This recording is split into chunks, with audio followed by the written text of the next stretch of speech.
Haute Atlas, aux rives de l'Atlantique, chaque dynastie a écrit son chapitre dans le grand livre de l'histoire marocaine. Les Idrissides, fondateurs du premier État marocain, ont jeté les bases d'une nation. Les Almoravides, venus du désert, ont étendu leur empire jusqu'en Andalousie. Les Almohades, réformateurs religieux, ont marqué le Maroc par leur rigorisme et leur puissance. Les Mérinides, bâtisseurs et mécènes, ont laissé un héritage architectural et culturel inestimable. Les Saadiens, héros de la bataille des Trois Rois, ont repoussé les invasions européennes. Enfin, les Alaouites, dynastie actuelle, ont su préserver l'unité et l'indépendance du Maroc. Chaque dynastie a contribué à la grandeur du royaume, laissant derrière elle un héritage qui continue d'inspirer. C'est l'histoire de ces dynasties, de leurs triomphes et de leurs épreuves que nous allons explorer. Plongez avec nous dans un voyage à travers le temps. Découvrez les secrets des dynasties marocaines, leur lutte de pouvoir et leur contribution à la formation d'un royaume millénaire.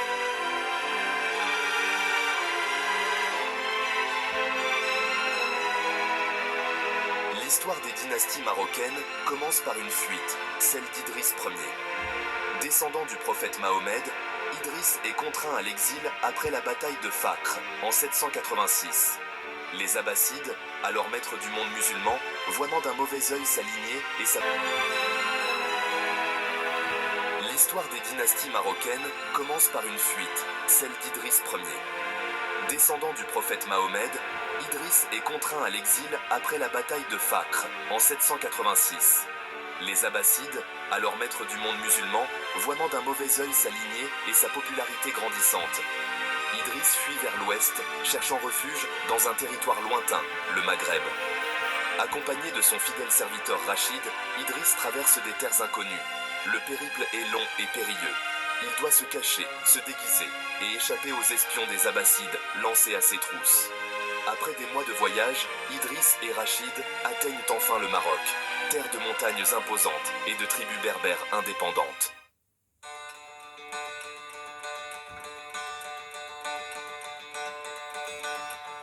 Idriss, malgré son statut de fugitif, est un homme charismatique et érudit.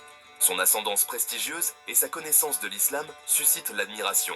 Il est accueilli à bras ouverts par la tribu berbère des Aouraba, dans la région de Volubilis, une ancienne cité romaine. Les Aouraba, séduits par son message et sa personnalité, lui prêtent allégeance. Cet accueil chaleureux n'est pas uniquement dû au respect pour sa lignée. Les Berbères, en quête d'unité et de force face aux empires voisins, voient en Idriss un leader potentiel. Son arrivée représente une opportunité de s'unir sous une même bannière, celle de l'islam. Idriss devient rapidement un symbole de ralliement pour les tribus berbères, en quête d'un nouveau destin. Idriss, conscient du potentiel de cette alliance, se lance dans une campagne de prédication et d'unification. Il sillonne le pays, prêchant l'islam et ralliant les tribus berbères à sa cause.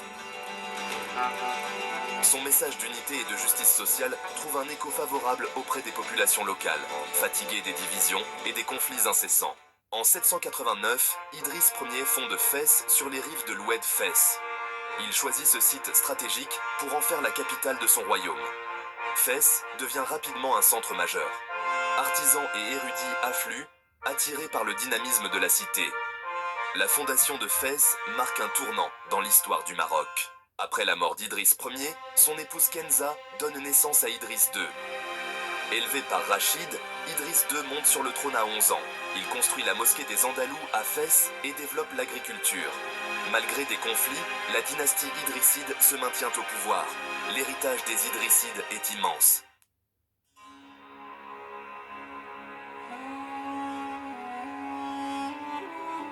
Au XIe siècle, un vent de changement souffle sur le Maghreb.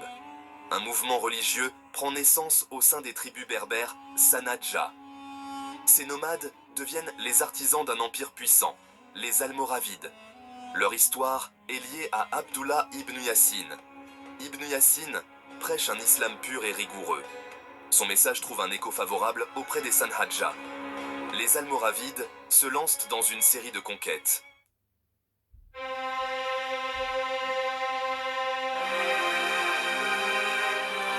Sous le commandement de Youssouf ibn Tashfin, neveu d'Abou Bakr, les Almoravides se tournent vers le nord. Le Maroc, affaibli par les divisions internes et les rivalités entre dynasties, devient une proie facile. En 1062, Youssouf ibn Tashfin traverse le Haut Atlas et s'empare de Fès, puis de toute la région. Les Almoravides, maîtres du Maroc, jettent leur dévolu sur un nouveau territoire, Al-Andalus. À l'Andalus, la péninsule ibérique sous domination musulmane est alors divisée en petits royaumes, les taïfas, affaiblis par des luttes intestines. Face à la menace grandissante des royaumes chrétiens du Nord, les souverains musulmans d'Al-Andalus appellent les Almoravides à l'aide. Youssouf ibn Tashfin répond à leur appel et traverse le détroit de Gibraltar en 1086. La bataille de Sagrajas en 1086 marque un tournant décisif. Les Almoravides, menés par Youssouf ibn Tashfin, infligent une cuisante défaite aux troupes chrétiennes d'Alphonse VI de Castille. Cette victoire éclatante assure la domination des Almoravides sur Al-Andalus et consolide leur empire qui s'étend désormais du Sénégal au Levant espagnol.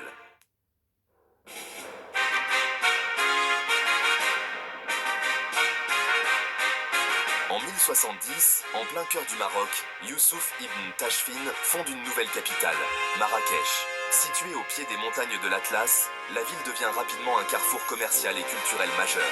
Des mosquées, des palais, des jardins et des bibliothèques sortent de terre, témoignant de la puissance et du raffinement des Almoravides. Marrakech, avec sa célèbre mosquée Koutoubia, devient le symbole de l'apogée almoravide. La ville attire des artistes, des érudits et des commerçants de tout le monde musulman. L'Empire almoravide, à son apogée, est un acteur majeur sur la scène internationale. Il entretient des relations diplomatiques avec l'Empire byzantin et les royaumes chrétiens d'Europe. Cependant, l'Empire almoravide, malgré sa puissance, porte en lui les germes de sa chute. Le rigorisme religieux initial s'estompe progressivement, laissant place à un certain laxisme au sein de l'élite. Les révoltes se multiplient, notamment en Al-Andalus, où les populations locales supportent mal la domination almoravide.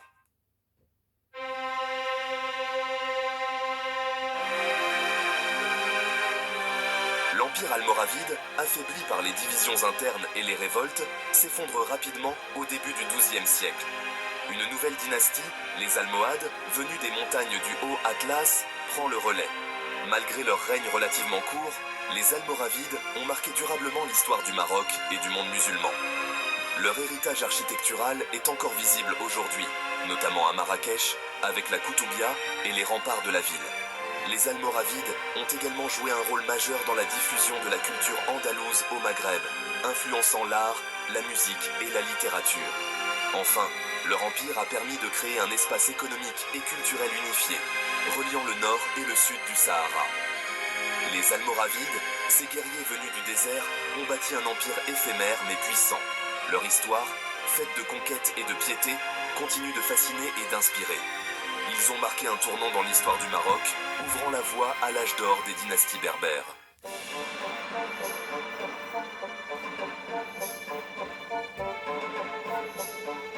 Au début du XIIe siècle, l'empire almoravide vacille. Le rigorisme religieux des débuts a cédé la place à une certaine mollesse, suscitant le mécontentement d'une partie de la population.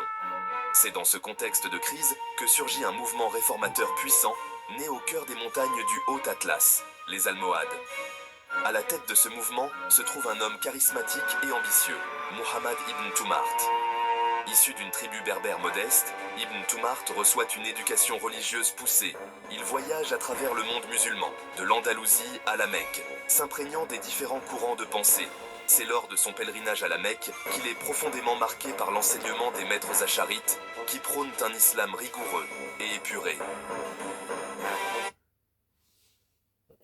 qu'il considère comme un relâchement des mœurs et un éloignement des préceptes de l'islam. Il dénonce avec véhémence le luxe ostentatoire des élites almoravides, leur interprétation trop laxiste de la religion et leur incapacité à endiguer l'avancée des royaumes chrétiens en Andalousie. Ibn Toumart ne se contente pas de critiquer. Fort de son charisme et de sa connaissance de l'islam, il se présente comme un réformateur.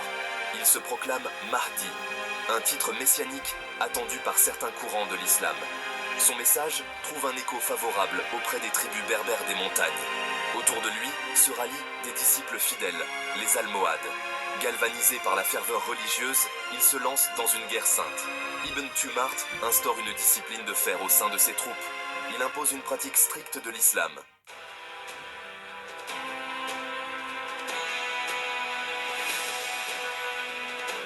Après la mort d'Ibn Tumart en 1130, son fidèle lieutenant, Abd al-Mu'min, prend la tête du mouvement almohade. Stratège hors pair et chef charismatique, Abd al-Mu'min poursuit l'œuvre de son maître. Il achève la conquête du Maroc, s'empare de Marrakech en 1147, mettant fin à l'empire almoravide. Abd al-Mu'min ne s'arrête pas là. Il tourne ses armées vers l'est, soumettant l'Ifriqiya, la Tunisie actuelle et une partie de l'Algérie. Puis, il se tourne vers le nord, traversant le détroit de Gibraltar pour venir en aide aux musulmans d'Al-Andalus, menacés par la reconquista chrétienne. En quelques décennies, les Almohades constituent un empire puissant qui s'étend du Maroc à la Tripolitaine, englobant tout le Maghreb central et Al-Andalus. L'empire almohade, à son apogée, est une puissance majeure du monde méditerranéen. Il s'oppose aux ambitions des royaumes chrétiens du nord de l'Espagne et entretient des relations diplomatiques avec les grandes puissances de l'époque, comme l'Empire byzantin et le royaume normand de Sicile.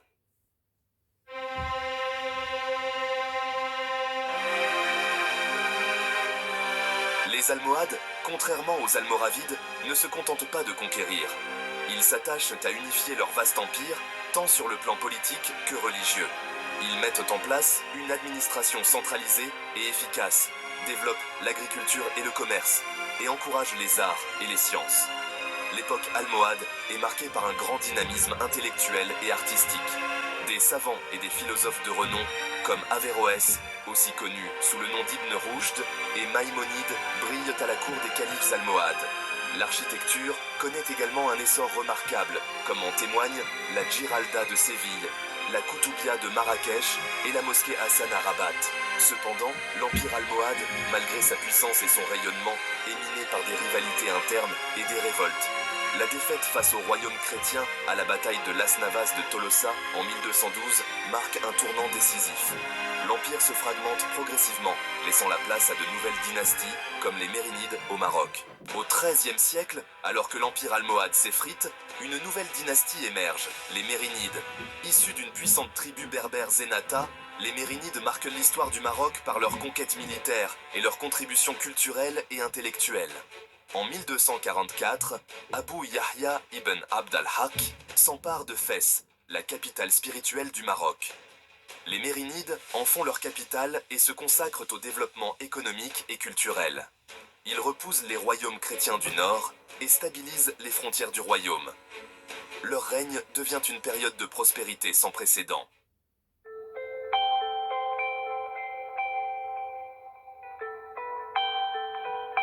Sous les Mérinides, Fès devient un creuset culturel, attirant savants artistes et commerçants. Les sultans investissent massivement dans les infrastructures éducatives et religieuses. La médersa Bou Inania, édifiée au XIVe siècle, est un joyau d'architecture arabo-musulmane. Ces médersas sont des centres de vie intellectuelle et sociale, enseignant théologie, droit, médecine, astronomie et mathématiques.